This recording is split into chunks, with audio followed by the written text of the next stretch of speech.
आज के सत्र में हम शुरू करने जा रहे हैं हिंदी साहित्य का इतिहास, जो आपके पाठ्यक्रम में लगा हुआ है। तो इस सत्र में हम जो महत्वपूर्ण बिंदु हैं हिंदी साहित्य के इतिहास के अंतर्गत उन सभी को देखेंगे।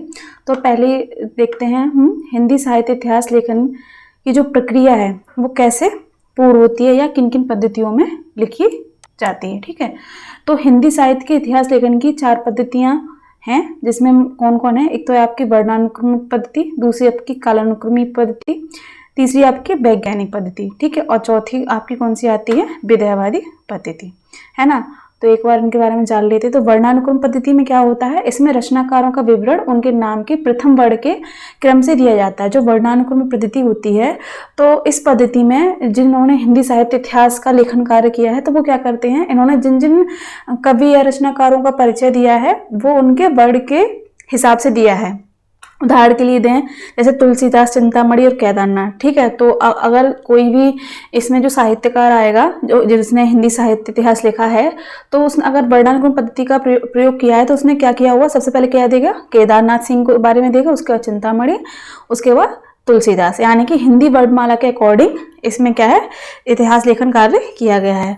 तो अगर देखें तो ये कार्य किसने किया है, तो गारसा दत्तासी, ठीक है, गारसा दत्तासी और शिव सिंह सेंगर जी ने इसका प्रयोग किया है। किंतु ऐतिहासिक दृष्टि से क्या है, ये असंगत माना जाता है, क्योंकि यह एक इतिहास लेखन नहीं बल्कि कैसा प्रतीत होता है, शब्दकोश के जैसा ये प्रतीत होता है। अब दूसरा चलते हैं हम कालानुक्रमिक पद्धति। तो इसमें क्या होता है, कालक्रम के अनुसार, ठीक है, जैसे जिस राइटर का पहले जन्म हो गया तो उसी के आधार पर इसका क्या है, रचना की जाती है। तो इसे किसने लिखा है, जॉर्ज ग्रियर्सन और मिश्रबंधु ने इसका प्रयोग किया है। और इतिहास की लेखन की दृष्टि से ये क्या है, ये भी अपूर्ण पद्धति मानी जाती है। अब बात करें वैज्ञानिक पद्धति की, तो इसमें क्या है, इसमें साहित्यकार तटस्थ रहकर क्या है, सभी बिंदुओं को क्रमबद्ध रूप से संकलित करता है और फिर उन्हें प्रस्तुत करता है। लेकिन इतिहास की दृष्टि से यह उपयुक्त नहीं है, क्योंकि सिर्फ हमें तटस्थ ही नहीं रहना है, बल्कि उस समय जो वहाँ की जो परंपराएं थी, मान्यताएं थी, उनको भी हमें देखना पड़ता है ना, और वहाँ क्या परिस्थितियाँ नहीं थी, क्या वातावरण था, है ना। तो वैज्ञानिक पद्धति भी क्या है, इतिहास लेखन की दृष्टि से अपूर्ण है। तो हम देखते हैं कौन सी पद्धति क्या है, उपयुक्त है इतिहास लेखन की दृष्टि से। तो कौन सी पद्धति है इसमें, विधेयवादी पद्धति। तो विधेयवादी पद्धति का सर्वप्रथम प्रयोग किसने किया था, फ्रेंच के विद्वान तैन ने, है ना। तो इन्होंने क्या माना है, तैन ने इस पद्धति के अनुसार जो है, इस पद्धति को 3 शब्दों के माध्यम से स्पष्ट किया है कि इस पद्धति में क्या क्या प्रयोग होता है। तो इसमें जाति, वातावरण और क्षण विशेष, अर्थात किसी भी साहित्य के इतिहास को समझने के लिए उससे संबंधित जातीय परंपराओं, राष्ट्रीय और सामाजिक वातावरण एवं सामायिक परिस्थितियों का अध्ययन विश्लेषण करना आवश्यक है ना। तो इतिहास लेखन की दृष्टि से ये क्या है, एक विकसित पद्धति मानी जाती है, महत्वपूर्ण पद्धति है। और पूछा जाए कि इस विधेयवादी पद्धति में किस किसने अपने इतिहास लेखन का कार्य किया है, तो हिंदी में सर्वप्रथम इसका प्रयोग किसने किया था, आचार्य रामचंद्र शुक्ल जी ने। किसने, आचार्य रामचंद्र शुक्ल जी ने। इसके बाद रामस्वरूप चतुर्वेदी ने भी इसका प्रयोग किया, ठीक है, वचन सिंह ने भी इसका प्रयोग किया, है ना। अब देखते हैं कुछ महत्वपूर्ण कथन है, उनको देख लेते हैं। तो रामचंद्र शुक्ल द्वारा कहा गया एक कथन है, प्रत्येक देश का साहित्य वहां की जनता की चित्तवृत्तियों का संचित प्रतिबिंब होता है। यानी कि जो साहित्य होता है वो क्या होता है, समाज में जो चीजें हमें दिखती हैं वही जो साहित्य में प्रदर्शित होता है ना। तो वो क्या है, समाज का प्रतिबिंब होता है। आदि से अंत तक इन्हीं चित्तवृत्तियों की परंपरा को परखते हुए साहित्य परंपरा के साथ उसका सामंजस्य बिठाना ही साहित्य का कार्य है।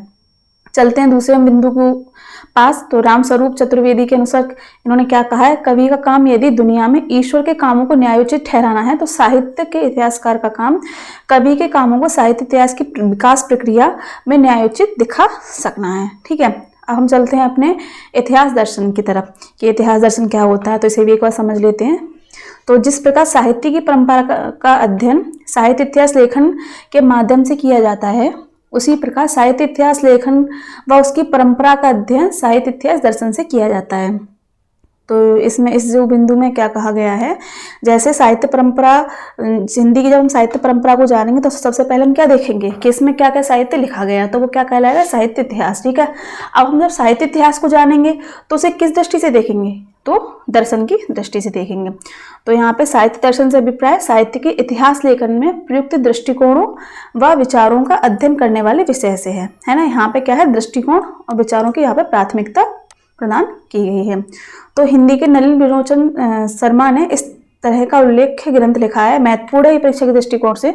अगर पूछ लिया जाए हिंदी का पहला साहित्य इतिहास दर्शन कौन सा है, तो कौन सा है, साहित्य इतिहास का दर्शन, है ना। तो मैनेजर पांडे का, दूसरा कौन सा है, मैनेजर पांडे का इतिहास एवं साहित्यिक दृष्टि, इसी प्रकार के ग्रंथ हैं। अब चलते हैं हम अपने अगले बिंदु की ओर। तो इसमें हम आचार्य रामचंद्र शुक्ल कृत हिंदी साहित्य का इतिहास है, उससे जो उस संबंध में जो जो महत्वपूर्ण बातें हैं उनको एक बार देख लेते हैं, परीक्षा के दृष्टिकोण से महत्वपूर्ण है। तो अब देखते हैं कि आचार्य रामचंद्र शुक्ल ने साहित्य इतिहास ग्रंथों का जो वर्गीकरण है वो किस आधार पर किया। तो इन्होंने जो काल विभाजन है तो किस तरह आधार पर किया है इन्होंने, जैसे कि आचार्य रामचंद्र शुक्ल ने अपने से पहले, इनसे पहले जो साहित्य इतिहास ग्रंथ लिखे गए थे तो उनको क्या कहा इन्होंने, कविवृत्त संग्रह, क्या कहा इन्होंने, कविवृत्त संग्रह। तो शिव सिंह सरोज द्वारा लिखा गया जो वो है, शिव सिंह सेंगर जी द्वारा लिखा गया शिव सिंह सरोज जो इतिहास है उसे क्या कहा इन्होंने, कविवृत्त संग्रह कहा है। पूछ लिया जाता है कि शिव सिंह सरोज कैसा संग्रह है, तो ये कविवृत्त संग्रह है। उसके बाद modern vernacular literature of northern Hindustan, ये कैसा संग्रह है, तो ये बड़ा कवित्व वृत्त संग्रह है। ठीक है, उसके बाद मिश्र बिंदु विनोद, है ना, ये कैसा कविता कवि संग्रह है, तो ये प्रकांड कविवृत्त संग्रह, सबसे बड़ा संग्रह इन्होंने किसे माना है, मिश्र बिंदु विनोद को माना है। अब इन्होंने जो हिंदी साहित्य का इतिहास लिखा और किस प्रकार उसका नामकरण किया, तो इस पर नामकरण करने के लिए इन्होंने दो आधारों का प्रयोग किया। क्या है इसमें, काल विभाग के भीतर प्राप्त होने वाली विशेष ढंग की रचनाओं की प्रचुरता व उनके स्वरूप के अनुसार उस काल का विभाजन किया गया। जैसे हम बात करें आदिकाल की, तो आदिकाल में सबसे ज्यादा क्या विशेषता पाई जाती है, उसमें क्या है, युद्धों का वर्णन था, है ना।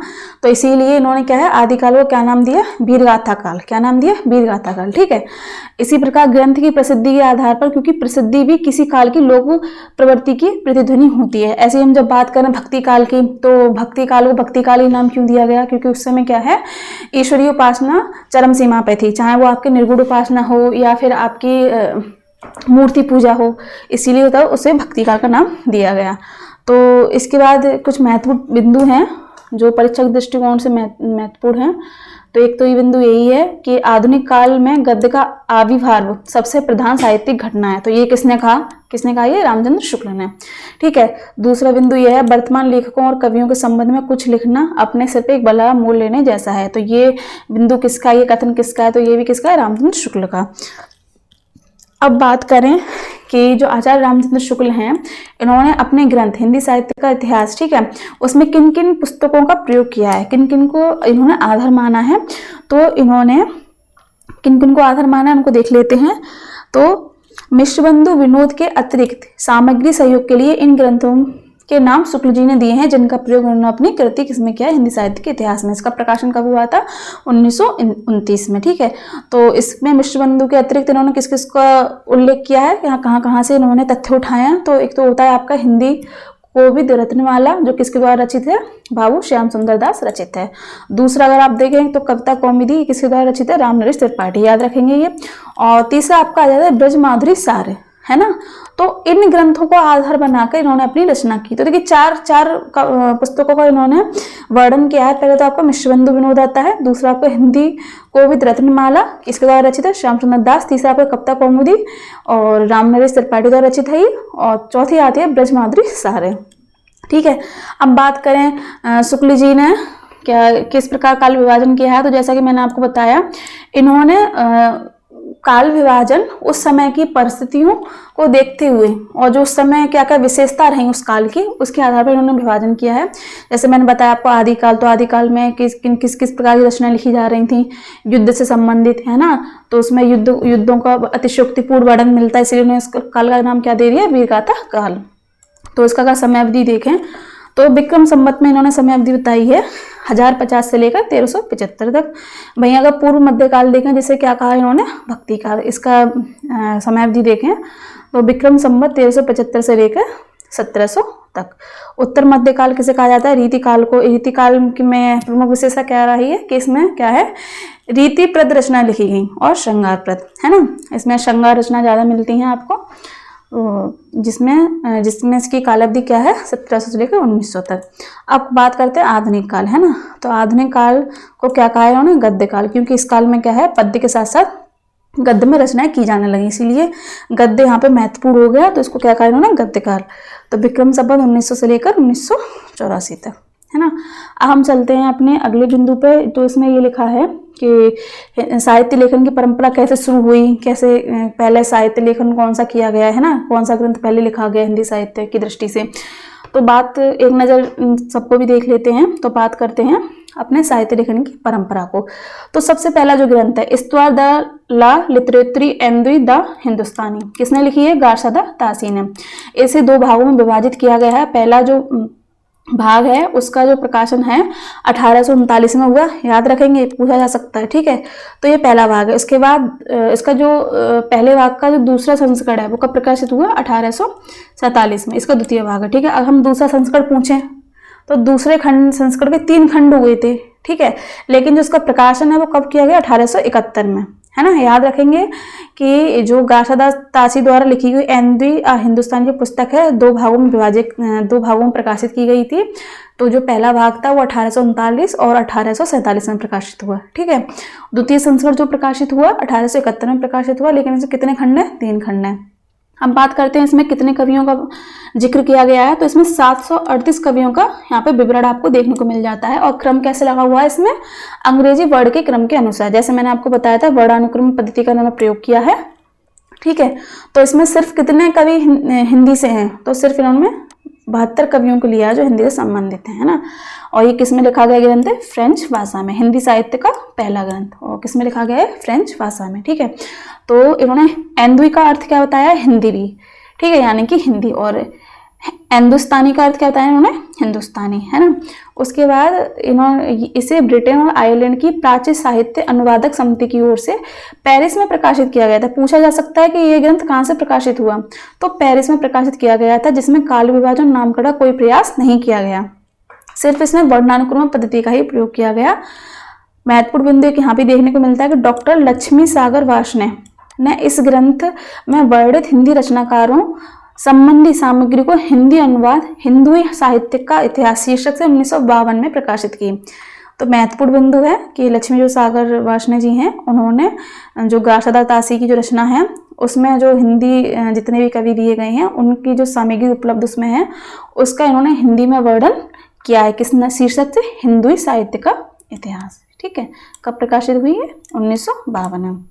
चलते हैं अपने दूसरे साहित्य लेखन की तरफ। तो इसमें जो इतिहास लिखा गया है, तजाकीरा ईश्वरा ए हिंदी, ये किसके द्वारा लिखा गया है, मौलवी करीमुद्दीन के द्वारा।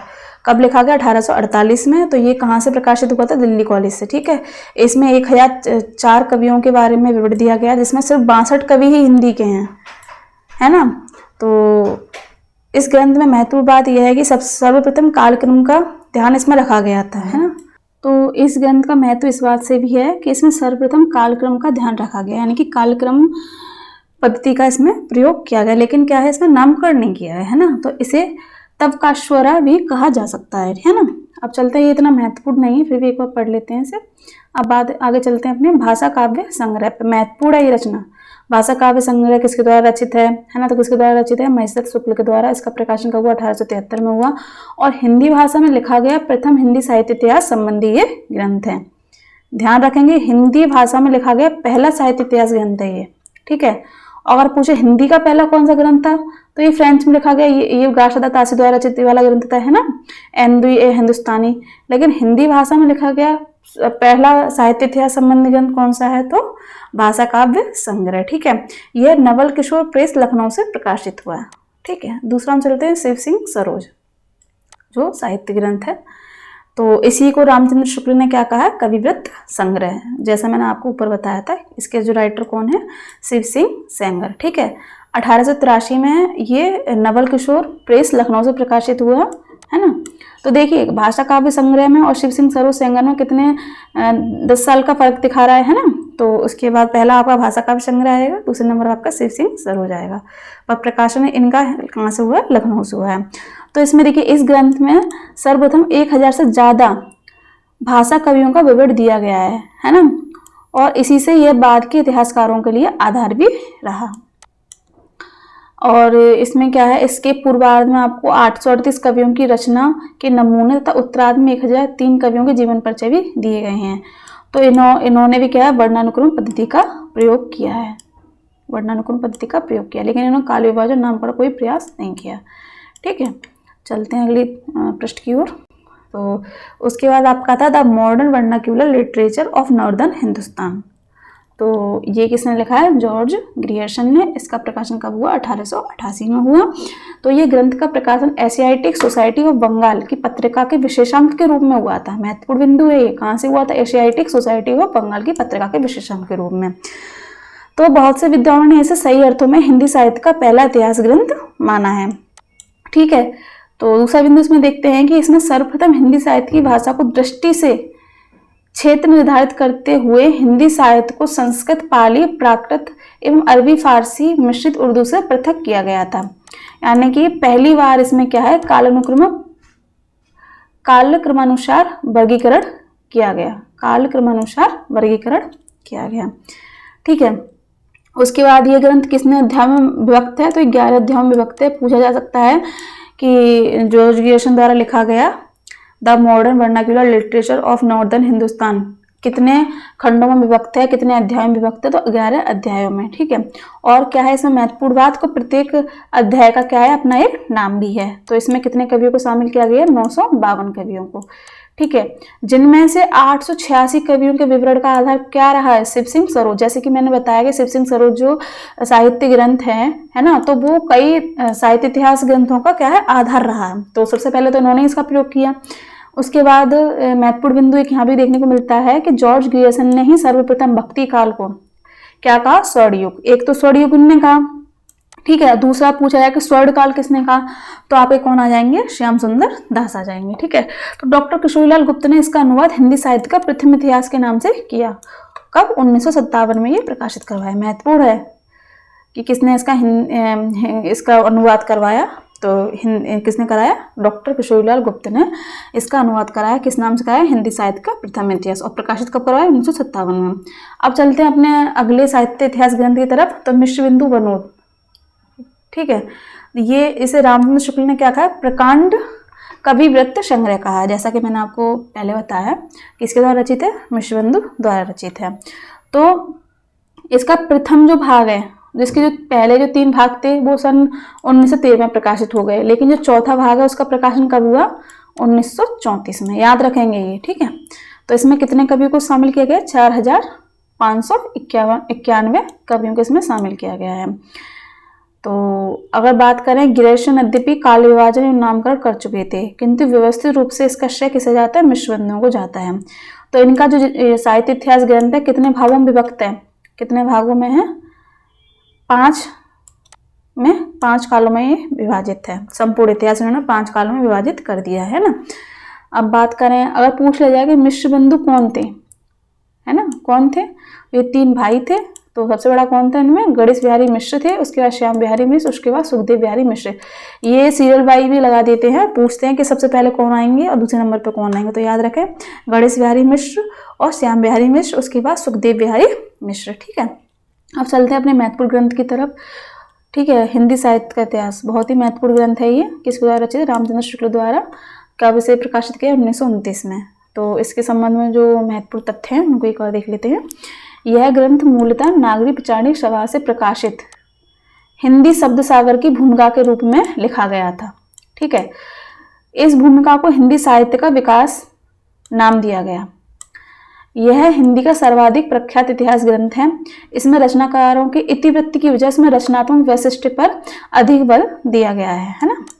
इसमें किसका प्रयोग किया, मैंने आपको बताया था सर्वप्रथम विधेयवादी पद्धति का प्रयोग किसने किया, रामचंद्र शुक्ल। उसके बाद किसने किया, रामस्वरूप चतुर्वेदी। फिर उसके बाद बच्चन सिंह ने इसका प्रयोग किया है ना। तो सबसे पहले प्रयोगकर्ता कौन है हिंदी साहित्य में विधेयवादी पद्धति के, तो रामचंद्र शुक्ल। लेकिन अगर आविष्कारक माने जाए तो कौन है उसके, फ्रांस के जो विद्वान रहे हैं तैन।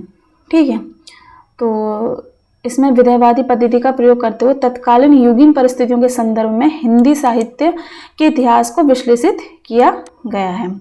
तो संपूर्ण इतिहास का इतना तार्किक सुव्यवस्थित काल विभाजन किया गया है कि परवर्ती इतिहास ग्रंथों में प्राय इसका ही प्रयोग किया जाता है।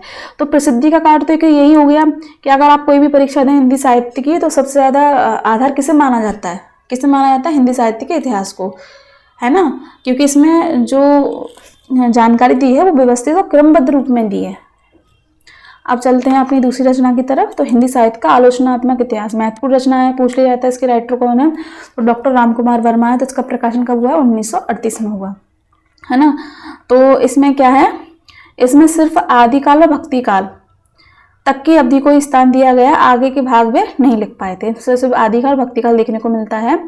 इसके बाद हम देखते हैं निर्गुण ज्ञानाश्रय शाखा को संत काव्य। पूछ लिया जाए अगर निर्गुण ज्ञानाश्रय शाखा को संत काव्य किसने कहा और निर्गुण प्रेमाश्रय शाखा को सूफी काव्य किसने कहा, तो किसने कहा, डॉक्टर रामकुमार वर्मा ने, है ना। उसके बाद इसमें अपभ्रंश साहित्य के बड़े हिस्से को भी शामिल कर लिया गया, जिसे इन्होंने क्या नाम दिया, संधि काल। क्या नाम दिया ना, संधि काल नाम दिया। अगर पूछ लिया जाए कि जो रामकुमार वर्मा है उन्होंने आदिकाल को किस नाम से संबोधित किया है, तो इन्होंने संधि काल एवं चारण काल से आदिकाल को संबोधित किया है। महत्वपूर्ण है ये बिंदु। संधि काल किसने कहा आदिकाल को, या चारण काल किसने कहा, तो किसने कहा, रामकुमार वर्मा ने। चलते हैं अपने अगले इतिहास ग्रंथ की तरफ। तो हिंदी साहित्य की भूमिका 1940 में लिखा गया है। किसने लिखा, हजारी प्रसाद द्विवेदी ने। ठीक है, इसके साथ ही इनकी एक और रचना देखने को मिलती है, हिंदी साहित्य का उद्भव और विकास। सन पूछ ली जा सकती है, 1952 में प्रकाशित है ये। उसके बाद हिंदी साहित्य का आदिकाल, मोस्ट इंपोर्टेंट रचना है ये इनकी। हिंदी साहित्य का आदिकाल किसकी रचना है, तो इसकी रचना है हजारी प्रसाद द्विवेदी जी की, है ना। अब चलते हैं अपने अगली रचना की तरफ, हिंदी साहित्य का वैज्ञानिक इतिहास। ये भी पूछ ली जाती है। तो इसके जो राइटर हैं कौन है, डॉक्टर गणपति चंद्र गुप्त। प्रकाशन का हुआ इसका 1965 में। तो ये जो है आचार्य शुक्ल द्वारा प्रतिपादित ढांचे में आमूलचूल परिवर्तन करने का एक सार्थक प्रयास इस ग्रंथ के माध्यम से किया गया है। लेकिन सबसे ज्यादा प्रसिद्धि फिर भी किससे प्राप्त है, हिंदी साहित्य के इतिहास को, जो किसके द्वारा रचित है, रामचंद्र शुक्ल के द्वारा। इन्होंने उसके विरोध में ये ग्रंथ लिखा था, लेकिन उतनी प्रतिष्ठा इस ग्रंथ को नहीं मिली, है ना। तो उसके बाद देखते हैं हिंदी साहित्य का इतिहास। तो डॉक्टर नगेंद्र और डॉक्टर हरदयाल संपादन किया है इन्होंने 1973 ईस्वी में। तो डॉक्टर नगेंद्र के संपादन में 26 विद्वानों के सहयोग से ये विशद ग्रंथ रचा गया। इतने विद्वानों के कारण ऐतिहासिक दृष्टि संपूर्ण ग्रंथ में आदोपांत नहीं हो पाई, किंतु फिर भी प्रत्येक काल व उससे जुड़े रचनाकारों पर सरल भाषा में अपेक्षाकृत अधिक प्रमाणिक व व्यवस्थित सामग्री के कारण यह विद्यार्थियों के लिए विशेष रूप से प्रचलित है ना। क्योंकि अगर आप कंपटीशन की दृष्टि से देखोगे तो आपको एक तो हिंदी साहित्य का इतिहास बताया जाता है, लेकिन उसके साथ साथ किसे प्रिपेयर किया जाता है, डॉक्टर नगेंद्र हरदयाल की बुक को। ठीक है, तो इसलिए इसकी विशेषता है या प्रसिद्धि इसी कारण है परीक्षा के दृष्टिकोण से। दूसरी तरफ चलते हैं अपने अगले साहित्य इतिहास ग्रंथ की तरफ, हिंदी साहित्य और संवेदना का विकास। महत्वपूर्ण रचनाएं इनकी है, किसकी है, रामस्वरूप चतुर्वेदी का, प्रकाशित हुई 1986 में, है ना। अब चलते हैं अपने अन्य ग्रंथों को एक नज़र से देख लेते हैं। तो हिंदी साहित्य संबंधी प्रमुख ग्रंथकार, तो सबसे पहले तो आपका यही आ जाता है इस्तवादालो लित्रोत्री एंदुई ए हिंदुस्तानी। किसने लिखी, गाशा दत्त आसिफ, जैसे हमने पहले बता दिया। कब लिखी, 1839 में। इसका जो पहला भाग था 1839 में प्रकाशित हुआ, और पहले संस्करण का ही दूसरा भाग कब प्रकाशित हुआ, 1847 में। उसके बाद जो दूसरा संस्करण प्रकाशित हुआ जिसमें के 3 खंड किए गए थे, वो कब प्रकाशित हुआ, आपके 1871 में। उसके बाद देखते हैं अपने अगले इसमें बढ़ते हैं, तजगीरा ए शुअरा ए हिंदी तब का शुअरा, ये किसने लिखा, मौलवी करीमुद्दीन ने। कब प्रकाशित हुई, 1848 में। हिंदी का पहला साहित्य इतिहास ग्रंथ कौन सा है आपका, भाषा काव्य संग्रह। कब प्रकाशित हुआ, 1873 में। किसने लिखा है, महेश दत्त शुक्ल ने, याद रखेंगे ये। उसके बाद शिव सिंह सरोज का प्रकाशित हुआ 1883 में, किसने लिखा? शिव सिंह सेंगर ने लिखा है ना। The modern vernacular literature of northern Hindustan, तो 1888 में ये प्रकाशित हुआ, किसने लिखा? जॉर्ज ग्रियर्सन ने लिखा। इन्होंने ही भक्ति कालों क्या है, स्वर्ण युग का नाम दिया। हिंदी कोविद रत्नमाला ये 2 भागों में व्यक्त है, तो पहला भाग इसका 1909 में प्रकाशित हुआ, उसके बाद 1914 में, किसने लिखा है? श्याम सुंदर दास ने, ठीक है। मिश्र बंधु विनोद, तो इसके जो पहले 3 चरण थे या कहें 3 भाग 1913 में प्रकाशित हुए, चौथा जो चरण या चौथा भाग था वो 1934 में प्रकाशित हुआ, मिश्र बंधु विनोद। तो मिश्र बंधु विनोद में किसने लिखा है? मिश्र बंधुओं ने। तो कौन कौन आएंगे इसमें? तो जैसे मैंने आपको बताया था, गणेश बिहारी और सुखदेव बिहारी, और आपके एक और थे, गणेश बिहारी मिश्र थे, श्याम बिहारी मिश्र थे और सुखदेव बिहारी मिश्र, ठीक है, याद रखेंगे ना। तो अगली अपनी रचना कौन सी है? The sketch of Hindi literature, जो 1917 में प्रकाशित है, किसने लिखी है? एडविन ग्रिव्स ने। महत्वपूर्ण रचना ये पूछ ली जाती है, ठीक है। The sketch of Hindi literature, तो एडविन ग्रिव्स ने लिखी। वहीं the history of Hindi literature 1920 में प्रकाशित है, किसने लिखी है? एफ ई के ने। ब्रज माधुरीशार 1923 में प्रकाशित थी, किसने लिखी? योगी हरि ने लिखी। हिंदी साहित्य विमर्श, यूजीसी नेट में ये कई बार पूछा गया है, ये हिंदी साहित्य विमर्श किसकी रचना है? तो पद्मलाल पुन्नालाल बख्शी की है, जो कब लिखी गई? आपकी 1923 में। अब देखते हैं हिंदी भाषा का विकास, महत्वपूर्ण रचना भाषा विज्ञान के दृष्टिकोण से, तो किसने लिखी है? श्याम सुंदर दास ने। कब लिखी है? 1924 में इसको प्रकाशित किया उन्होंने। कविता कौमुदी 1928 में किसने प्रकाशित की है? रामनरेश त्रिपाठी ने। हिंदी साहित्य के इतिहास में महत्वपूर्ण रचना, जैसे कि आपको पहले बता दिया है मैंने, प्रकाशन वर्ष इसका 1929 है, किसने लिखी है? रामचंद्र शुक्ल ने। हिंदी भाषा एवं साहित्य 1930 में श्याम सुंदर द्वारा ये रचित है। हिंदी साहित्य का विवेचनात्मक इतिहास, देखिए हिंदी साहित्य का विवेचनात्मक इतिहास किसका है? सूर्यकांत शास्त्री का है, और कब प्रकाशित हुई है? 1930 में। वही हिंदी साहित्य का आलोचनात्मक इतिहास किसका है? ये रामकुमार वर्मा का, ठीक है, तो इसमें कंफ्यूज नहीं होंगे। उसके बाद चलते हैं अपने अगले साहित्य की तरफ, साहित्य ग्रंथ की तरफ। तो इसमें हिंदी साहित्य का इतिहास 1931 में रमाशंकर शुक्ल रसाल द्वारा लिखा गया। हिंदी भाषा और साहित्य का विकास 1931 में अयोध्या सिंह उपाध्याय हरिओत के द्वारा। हिंदी साहित्य 1933 में संपादनकार किसने किया? डॉक्टर धीरेन्द्र वर्मा ने। इसके बाद हिंदी साहित्य का आलोचनात्मक इतिहास 1938, जैसे मैंने बताया। विवेचनात्मक इतिहास किसका था? सूर्यकांत शास्त्री का था, और आलोचनात्मक इतिहास किसका है? रामकुमार वर्मा का है। तो एक महत्वपूर्ण रचना ये है मॉडर्न हिंदी लिटरेचर, ये कई बार पूछी भी गई है यूजीसी नेट के एग्जाम में। तो ये किसने लिखी है? डॉक्टर इंद्रनाथ मदान ने। कब प्रकाशित हुई? 1939 में। हिंदी साहित्य की भूमिका, जैसे मैंने पहले बताया, हजारी प्रसाद द्विवेदी 1940 में प्रकाशित हुई। खड़ी बोली हिंदी साहित्य का इतिहास, ये भी पूछी गई है परीक्षाओं में। 1941 में इसका प्रकाशन किसने लिखी? ब्रज रत्न दास ने। आधुनिक हिंदी साहित्य का प्रकाशन 1941 में, और किया किसने? लक्ष्मी सागर पाशने ने। हिंदी काव्यधारा, महत्वपूर्ण रचना, राहुल सांकृत्यायन ने हिंदी काव्यधारा का प्रकाशन किया। उसके बाद हम बात करते हैं हिंदी वीर काव्य, ये भी महत्वपूर्ण है। 1945 में प्रकाशित हुई, किसने लिखी है? ये डॉक्टर टीकम सिंह तोमर ने। हिंदी साहित्य 20वीं शताब्दी, महत्वपूर्ण रचना, ये कई बार एग्जाम में पूछी है, किसकी रचना है? तो नंदन दुलारे वाजपेयी की, और 1945 में इसका क्या है? प्रकाशन वर्ष है, ठीक है। रीति काव्य की भूमिका डॉक्टर नगेंद्र, ये भी महत्वपूर्ण है। उसके बाद आधुनिक हिंदी साहित्य 1950 में किसने लिखी है? नंदन दुलारे वाजपेयी ने। उत्तरी भारत की संत परंपरा का प्रकाशन 1951, इसके राइटर कौन है? परशुराम चतुर्वेदी। हिंदी साहित्य का आदिकाल, जैसे मैंने पहले बताया, महत्वपूर्ण रचना है ये। रचनाकार कौन है इसके? हजारी प्रसाद द्विवेदी हैं। प्रकाशन वर्ष 1952 है। हिंदी साहित्य उद्भव और विकास 1952, दोनों का ये प्रकाशन वर्ष सेम है, और राइटर भी क्या है? सेम है। हिंदी साहित्य का इतिहास, महत्वपूर्ण रचना विश्वनाथ प्रसाद मिश्र। इसमें पूछ लिया जाता है कि हिंदी साहित्य के इतिहास के रचनाकार कौन है, तो कौन है? विश्वनाथ प्रसाद मिश्र। साहित्य इतिहास दर्शन, मैंने आपको पहले ही बताया था, साहित्य इतिहास का अध्ययन करने के लिए क्या है? दर्शन की आवश्यकता पड़ती है। तो किसका नाम बताया था मैंने आपको पहले ही? नलिन बिलोचन शर्मा का। उसके बाद चलते हैं हिंदी साहित्य का बृहद इतिहास, जो 16 भागों में विभक्त है, और ये किसके द्वारा संपादित है? नागरी विचारणी सभा के द्वारा। तो उस सभा में जितने भी संपादक मंडल हैं, उन लोगों ने इसका क्या है? संपादन कार्य किया है, ठीक है। चलते हैं आगे।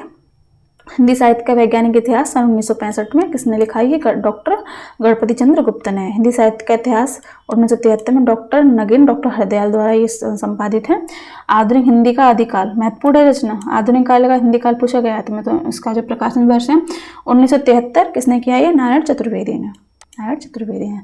साहित्य एवं इतिहास दृष्टि 1981 में प्रकाशित हुआ, किसकी ये रचना है? मैनेजर पांडे की, है ना। हिंदी साहित्य का सरल इतिहास, महत्वपूर्ण रचना परीक्षा के दृष्टिकोण से, है ना।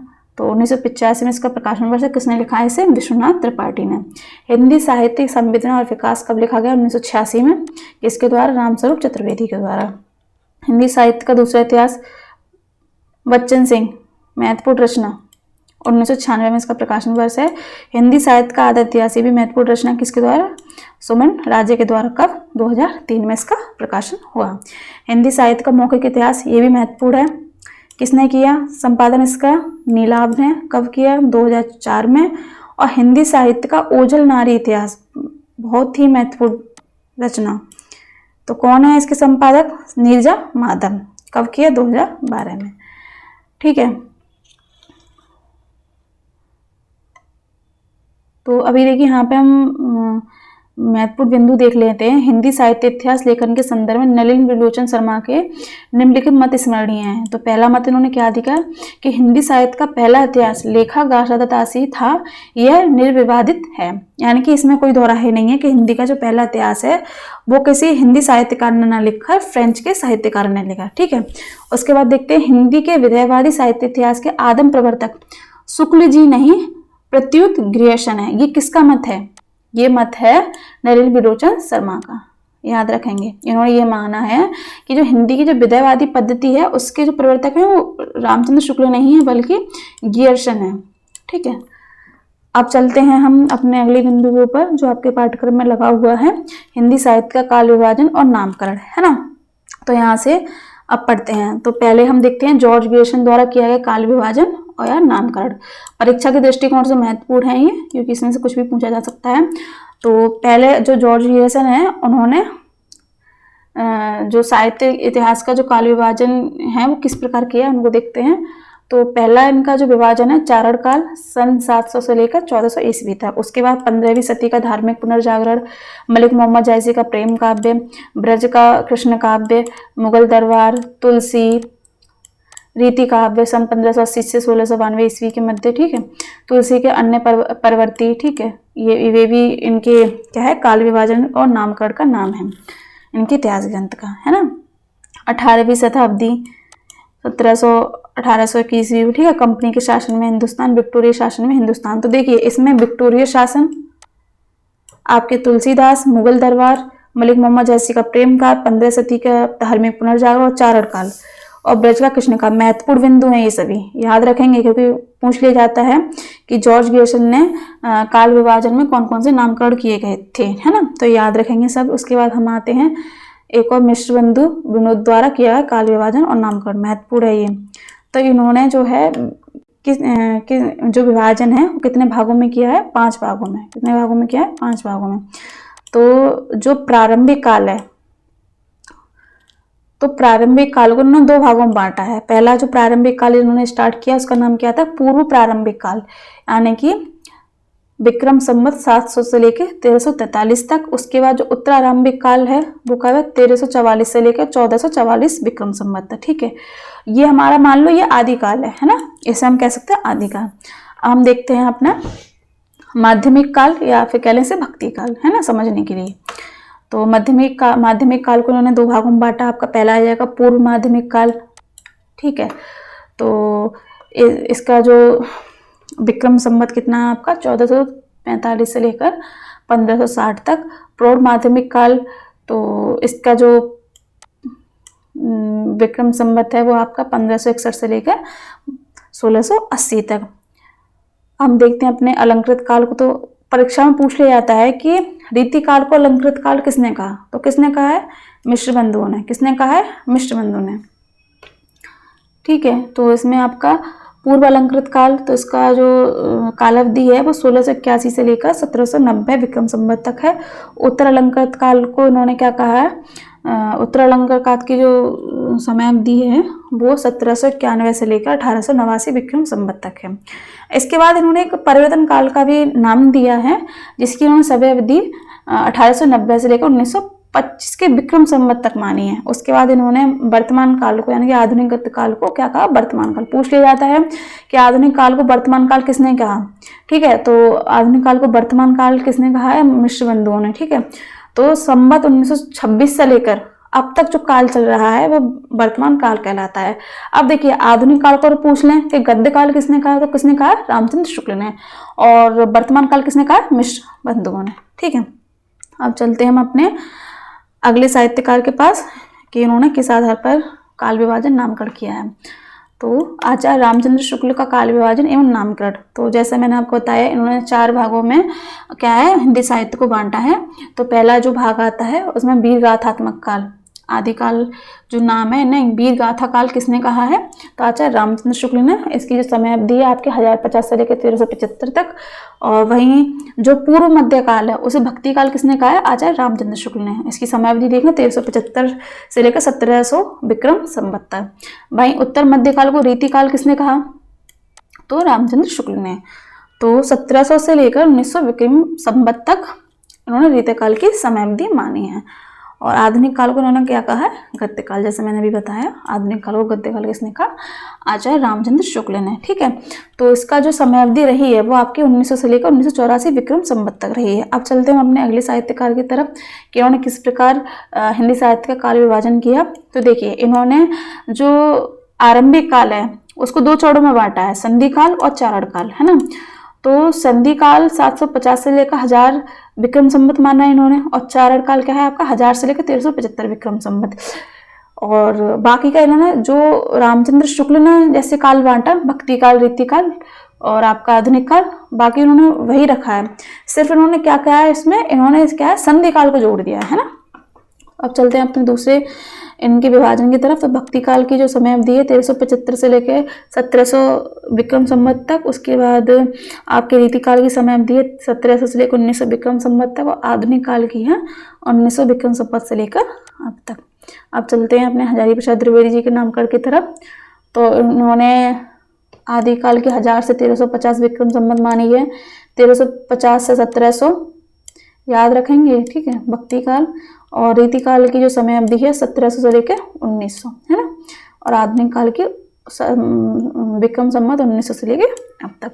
अब बात करें गौड़पति चंद्र गुप्त के काल विभाजन की, तो इन्होंने विक्रम संवत को ना लेकर सन में डिवाइड किया है समय अवधि को, ठीक है। तो आदिकाल की जो समय अवधि है सन 1184 से लेकर 1350 ईस्वी तक।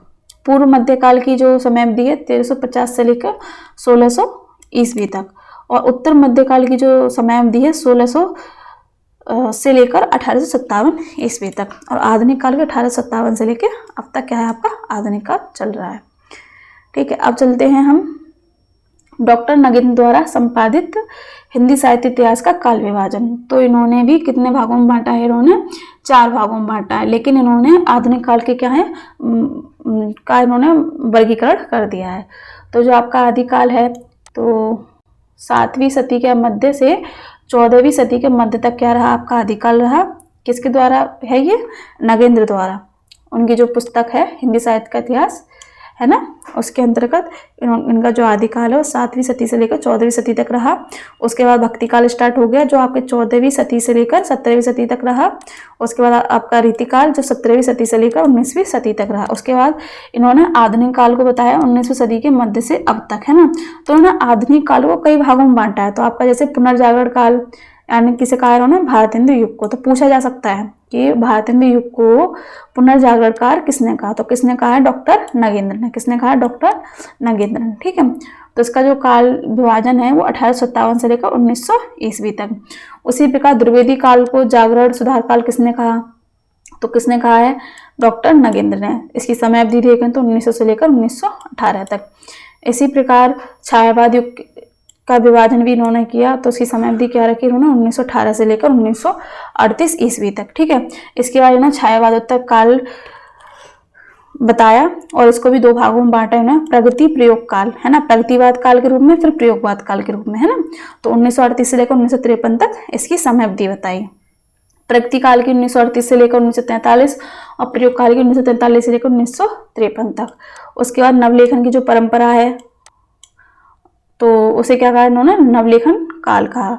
और 1953 ईस्वी से लेकर अब तक जो लेखन कार्य चल रहा है उन्हें इन्होंने क्या कहा है, नवलेखन काल कहा है।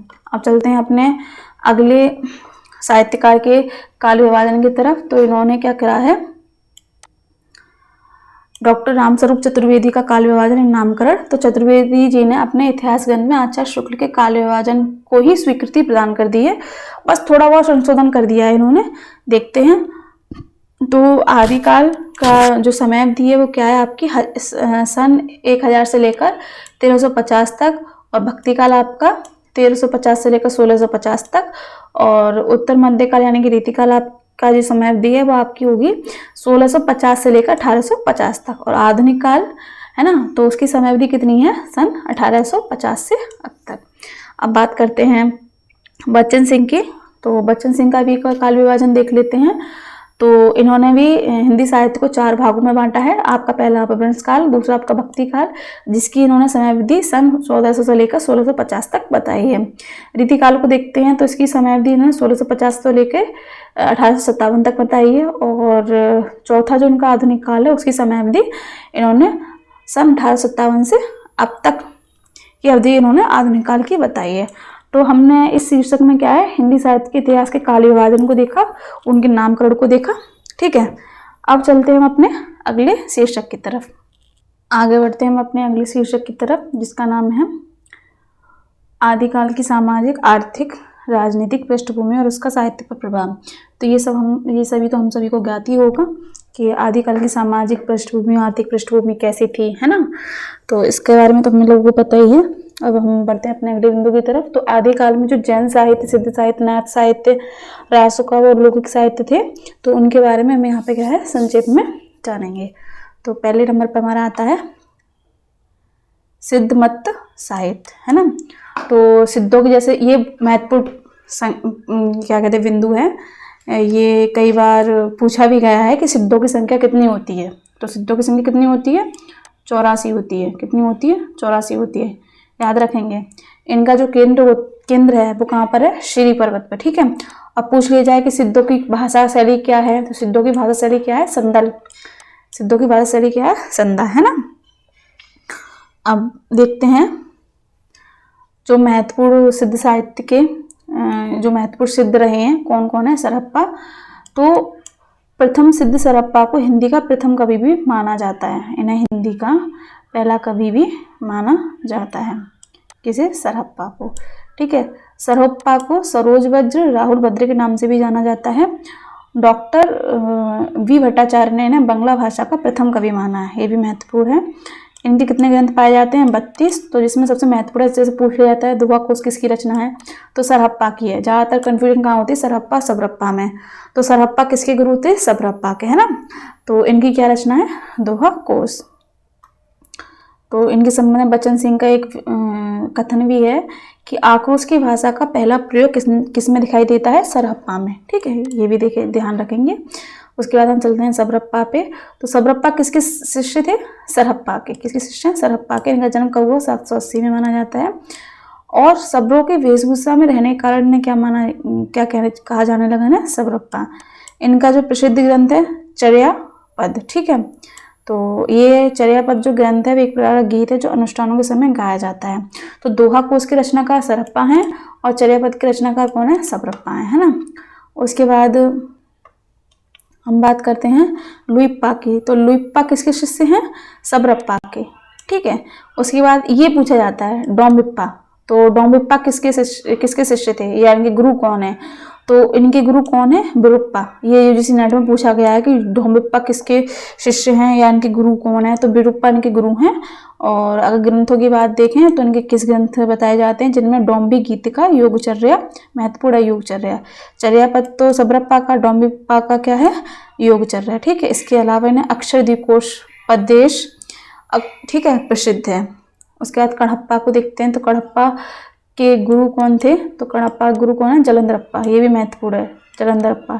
ठीक है, तो राहुल सांकृत्यायन ने इनके संबंध में क्या कहा है? कथन कहा है कणप्पा पांडित्य और कवित्व में बेजोड़ थे। बात करें दोहा कोश का संपादन किसने किया? तो डॉक्टर प्रबोध चंद्र बागची ने।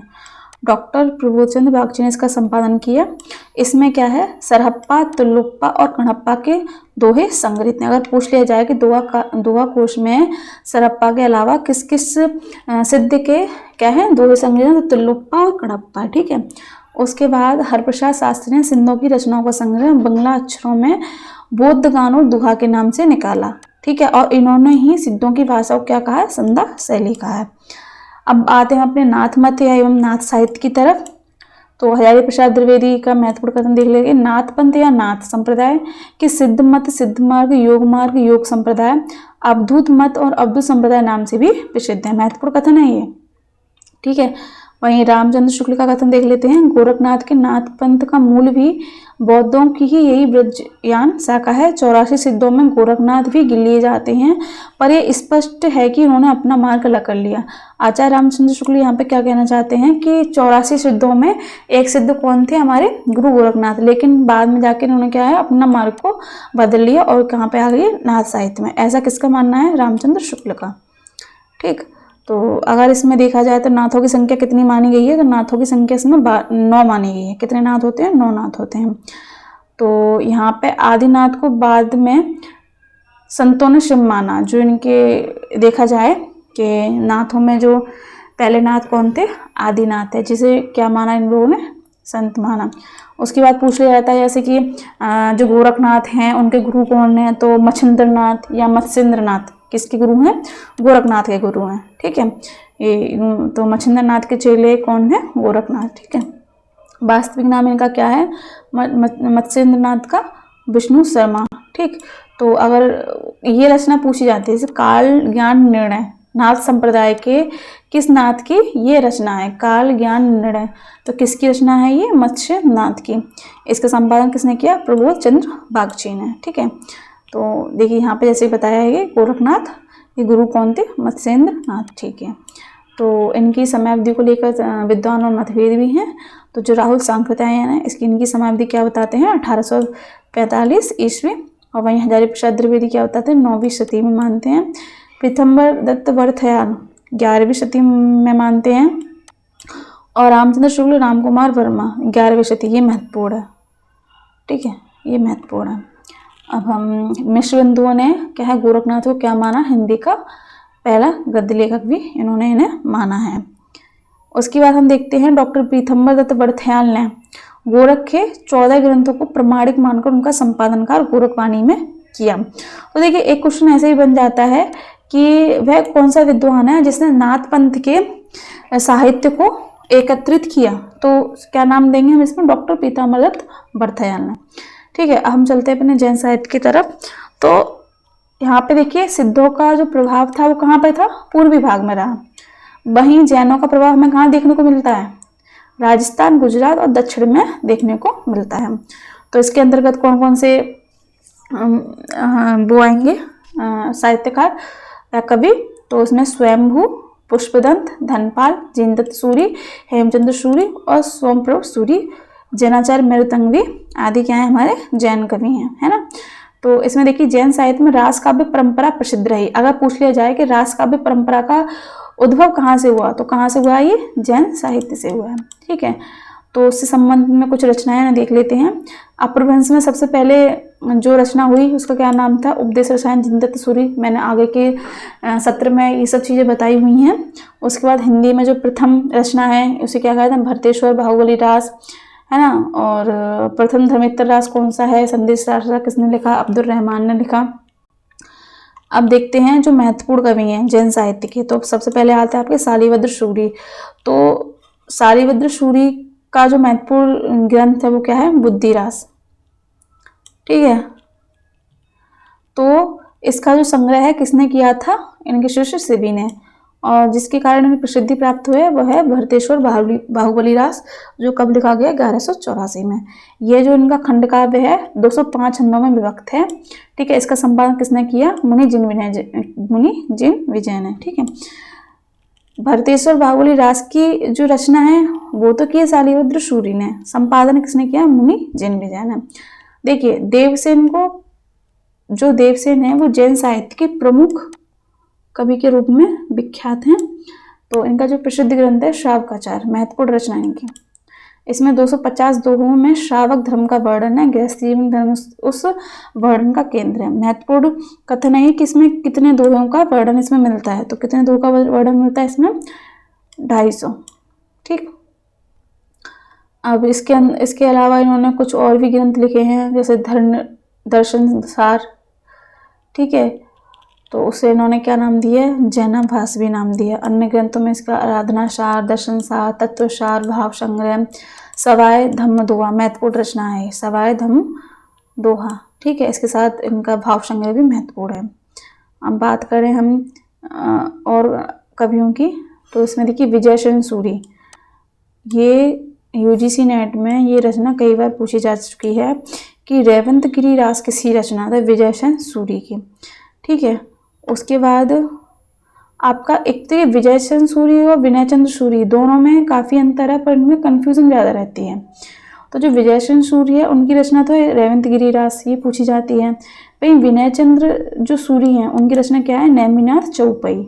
ठीक है, नेमिनाथ चौपाई ये कैसी रचना है, 12मासा छंद है ये, है ना। तो अन्य रास भी लिखे गए और कुछ कवि भी हैं, उनको भी एक बार देख लेते हैं। तो स्थूलीभद्र रास, ठीक है, तो ये किसने लिखी, जीनधर्म सूरी ने। और नेमिनाथ रास किसने लिखा, मुनि सुमतिगढ़ ने, है ना। गए सुकुमार रास दिलहड़ ने, और युगासार युगचंद्र मुनि ने। ठीक, अब चलते हैं अपने अगली साहित्यकार पर। तो एक काव्य लिखा गया है फाग। तो ये जैन कवियों ने ही इसका क्या है, सबसे पहले इसका प्रयोग किया था। तो जैन साहित्य में इसका सबसे पहले प्रयोग किसका किया गया, फाग का, है ना। तो आगे के सत्र में मैंने आपको बताया था कि ईश्वरी की जो फाग है वो कहाँ बोली जाती है, बुंदेलखंड में, है ना। मध्य प्रदेश के अंचल में ज़्यादा देखने को मिलती है ये। तो बेसिकली निकली कहाँ से, ये बुंदेलखंड से है, लेकिन बोली ये मध्य प्रदेश के चारों अंचलों में बोली जाती है। तो जो प्राचीन नमूना है वो कहाँ मिलता है, जैन साहित्य में। तो ये फाग वसंत ऋतु, होली आदि के अवसर पर गाया जाने वाला मादक गीत होता है ना। उसके बाद देख लें पहला धर्मेत्तर फागु ग्रंथ कौन सा है, तो वसंत विलास क्या है हमारा, फाग काव्य है। याद रखेंगे, प्राचीन फाग काव्य हमारा क्या है, वसंत विलास। अब चलते हैं अपने रासो काव्य की तरफ। तो रासो काव्य दो रूपों में हमें देखने को मिलता है। पहला तो हमारा है प्रबंध एवं वीर गीत, जिसे ब्लेडस भी कहते हैं। तो जो पहला हमारा प्रबंध ग्रंथ है, क्या नाम है उसका, खुमान रासो। पहला प्रबंध ग्रंथ क्या है हमारा, खुमान रासो। और वीर गीत, वीर काव्य परंपरा का सर्वप्रथम ग्रंथ क्या है, तो क्या है, विसलदेव रासो। इसमें हमें 12मासा ऋतुओं का वर्णन देखने को मिलता है। सबसे पहले 12मासा का वर्णन किसमें मिला हमें, विसलदेव रासो में। एक नज़र इसको भी देख लेते हैं प्रबंध रासों को। तो कुमार रासो आपका पहला प्रबंध ग्रंथ है। राइटर कौन है इनके, दलपति विजय। रचना काल का समय क्या है, 9वीं सदी, है ना। तो इसमें चित्तौड़ के नरेश कुमार का वर्णन किया गया है इसमें। और ये 5-6 छंदों का विशाल काव्य ग्रंथ है, याद रखेंगे। उसके बाद विजयपाल रासो महत्वपूर्ण है, पूछ लिया जाता है विजयपाल रासो के रचनाकार कौन है, तो नल सिंह भट्ट हैं। कब लिखा गया, 1120वीं सदी में, 11वीं सदी में। तो ये कैसा है, वीरगीत काव्य है। तो ये विजयगढ़ के राजा विजयपाल की का प्रशस्ति ग्रंथ के रूप में इसे मान्यता प्राप्त है। अगला जो हमारा रासो काव्य है, तो विसलदेव रासो महत्वपूर्ण रचना, नरपति नाना द्वारा रचित, 12वीं सदी में लिखा गया और पहला वीरगीत काव्य है ये। ठीक है, तो ये क्या है, एक विरहपरक संदेश काव्य है, जिसमें अजमेर के राजा चौहान बीसलदेव तथा राजा भोज की पुत्री राजमती की विवाह, वियोग और पुनर्मिलन की कथा का इसमें वर्णन किया गया है। और जैसा कि मैंने आपको बताया कि बीसलदेव रासो में हिंदी में सर्वप्रथम 12 मासा का जो वर्णन है वो किस ग्रंथ में मिलेगा आपको, तो सबसे पहले ग्रंथ में किसमें मिलेगा, बीसलदेव रासो में। अब बात करते हैं आपके पृथ्वीराज रासो की। तो महत्वपूर्ण ग्रंथ है, हिंदी साहित्य का पहला महाकाव्य से कहा जाता है। तो इसके रचनाकार कौन है, चंद्रवरदाई। तो कहते हैं कि जो पृथ्वीराज रासो है बाद में से किसने से पूर्ण किया, तो चंद्रवरदाई के पुत्र जल्लड़ ने इसे पूर्ण किया। रचनाकार 12वीं सती। और काव्य रूप क्या है इसका, प्रबंध, पिंगल शैली में लिखा गया है। तो देखिए इसमें महत्वपूर्ण जो दृश्य हैं, तो उसमें कौन कौन से दृश्य देखने को मिलते हैं, पृथ्वीराज चौहान की शौर्य और वीरता के अलावा इसमें संयोगिता के साथ उनकी प्रेम कहानी का सौंदर्य का वर्णन इसमें करा गया है। उसके साथ अगर देखें इसमें कितने सर्ग हैं, पूछ लिए जाते हैं कि पृथ्वीराज रासो में सर्ग या समय कितने हैं, तो इसमें 69 सर्ग या समय हैं। ठीक है, 68 प्रकार के छंदों का इसमें प्रयोग किया गया है ना। और इसमें जो मुख्य छंद है, तो मुख्य छंद इसमें क्या है, कवित्त, छपया, दूहा, तोमर, त्रोटक, गाहा और आर्या। ये इसमें इन छंदों का प्रयोग किया गया है। और जो चंद्रवरदाई हैं उनका जो प्रमुख छंद कौन सा रहा, तो छप्पया इनका प्रमुख छंद रहा, छप्पया इनका प्रमुख छंद रहा, इसके विशेषज्ञ भी कहे जाते हैं। ठीक है, अब चलते हैं हम अपने अगले रचना की तरफ। तो जयचंद्र प्रकाश किसने लिखा है, भट्ट केदार ने। ठीक है, तो ये 12वीं सदी में लिखा गया, ये भी वीर गीत प्रबंध काव्य है। जय मेघ जस चंद्र का मधुकर कवि ने से लिखा है, 12वीं सदी प्रबंध काव्य है ना। उसके बाद सबसे महत्वपूर्ण रचना परिमल रासो, ये मैंने आपको पहले सत्र में भी पढ़ाया कि जगनिका का आलाखंड, ये बहुत ज़्यादा प्रसिद्ध है, कहाँ पे, बुंदेलखंड में है ना। तो ये कब लिखा गया, 13वीं सदी में। इसका काव्य रूप क्या है, वीर गीत। तो महुआ के राजा परमाल देव के 2 वीरों आला और उदल है ना की वीरता का चित्रण इसमें किया गया है। उत्तर प्रदेश में वर्षा ऋतु, उत्तर प्रदेश और मध्य प्रदेश दोनों में, ठीक है, उत्तर प्रदेश और मध्य प्रदेश में वर्षा ऋतु में आलाखंड गाया जाता है। इसका जो केंद्र है क्या है आपका, बैसवाड़ा है। फर्रुखाबाद के तत्कालीन कलेक्टर चार्ल्स एलियट ने सर्वप्रथम 1865 में इसे प्रकाशित करवाया था। अगर पूछ लिया जाए कि इसको क्रमबद्ध रूप से किसने लगाया, तो चार्ल्स एलियट ने। ठीक, कब, 1865 में। रणमल छंद की रचना किसने की, तो ये श्रीधर ने की। कब, इसका रचनाकाल क्या, 14वीं सदी। और कैसा रूप है इसका, वीरगीत काव्य रूप है। तो इसमें ईडर के राठौर राजा रणमल की पाटन की सुविधा जफर खान पर विजय प्राप्त करने का इसमें वर्णन मिलता है। एक और रासो ग्रंथ के बारे में पता चलता है कि हमीर रासो की रचना किसने की, तो ये शाहरमद ने की, हालांकि ये अनुपलब्ध है। ठीक है, कीर्तिलता कीर्तिपताका की रचना किसने की है, विद्यापति ने। ठीक, तो अब हम चलते हैं कि रासो शब्द की उत्पत्ति जो है वो कैसे हुई। तो जो गासा तथा तासी हैं वो मानते हैं कि राजशिव से रासो शब्द की उत्पत्ति हुई। वहीं हरप्रसाद शास्त्री क्या कहते हैं, राजयश से रासो शब्द की उत्पत्ति हुई। लेकिन रामचंद्र शुक्ल क्या कहते हैं, रसायन से रास और फिर रास से रासो की शब्द की उत्पत्ति हुई। द्वारे वाजपेयी रास से रासो शब्द की उत्पत्ति मानते हैं।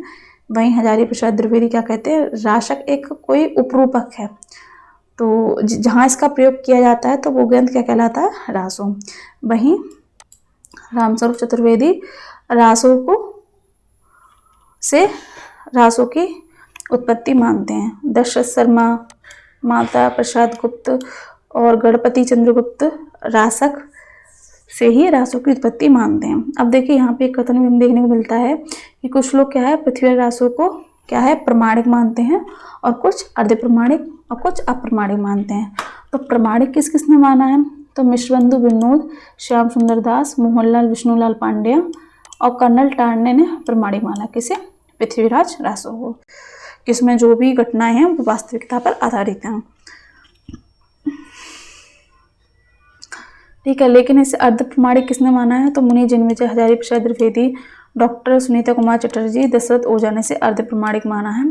और अप्रमाणिक किसने माना है? तो डॉक्टर बूलर, रामचंद्र शुक्ल, मुंशी देवी प्रसाद, कवि राज श्यामल दास ने इसे अप्रमाणिक माना है। इसके साथ ही गौरीशंकर, हरिचंद ओझा ने भी इन्हें अप्रमाणिक माना है। अब देखिए जो महत्वपूर्ण कथन है, एक बार इन्हें देख लेते हैं कि मिश्र बंधुओं ने चंद्रवरदाई के प्रति क्या कथन कहा है कि हिंदी का वास्तविक प्रथम महाकवि चंद्रवरदाई को ही कहा जा सकता है।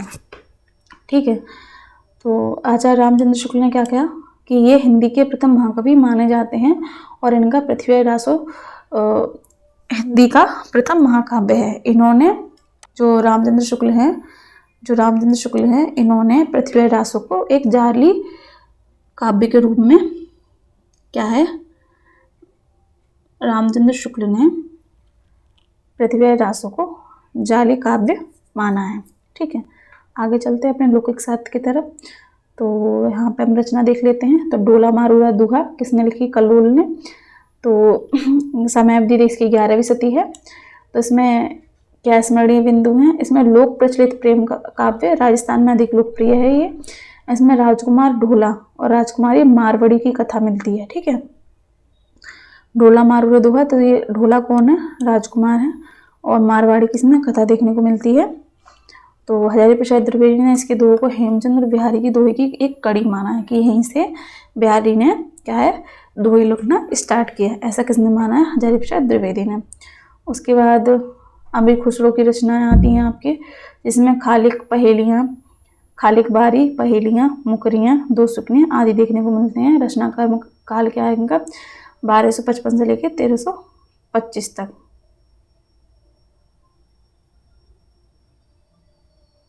इनकी ये समयावधि या जन्मतिथि कह लें, ये तब के हैं ये। और अमीर खुसरो की जो समयावधि है वो 1255 से लेके 1325 तक। तो इनमें देखिए इनकी मुखरियों में क्या देखने को मिलता है? उक्ति वैचित्र की प्रधानता मिलती है देखने को। और इसके साथ आवाज़े खुसरवी इनका एक संगीत संबंधी ग्रंथ है। ठीक है, और खालिक बारी महत्वपूर्ण रचना पूछ लिया जाता है कि किस प्रकार की रचना है? तो ये फारसी हिंदी शब्दकोश है ना। इनके ग्रंथ हस्पेहर में भारतीय बोलियों का विस्तृत वर्णन देखने को मिलता है। बात करें बसंत विलास की, तो इसके रचनाकार क्या है के बारे में किसी को पता नहीं है। और समयावधि इसकी क्या है? 13वीं सदी। तो इसमें क्या है? बसंत और स्त्रियों पर बसंत के विलासपूर्ण प्रभाव का मनोहारी एवं श्रृंगारिक वर्णन किसमें मिलता है? बसंत विलास में। तो इसका संपादन कार्य किसने किया? माधव प्रसाद गुप्त ने। ठीक है, अगले उस पर लौकिक ग्रंथ पे चलते तो विद्यापति की पदावली, तो ये कब लिखी गई? 14वीं सदी में। ये क्या है? श्रृंगार भक्तिपरक मुक्तक काव्य है ना। तो यहाँ हमारा ये शीर्षक खत्म होता है। तो मिलते हैं अगले सत्र में एक नए शीर्षक के साथ। तब तक के लिए धन्यवाद।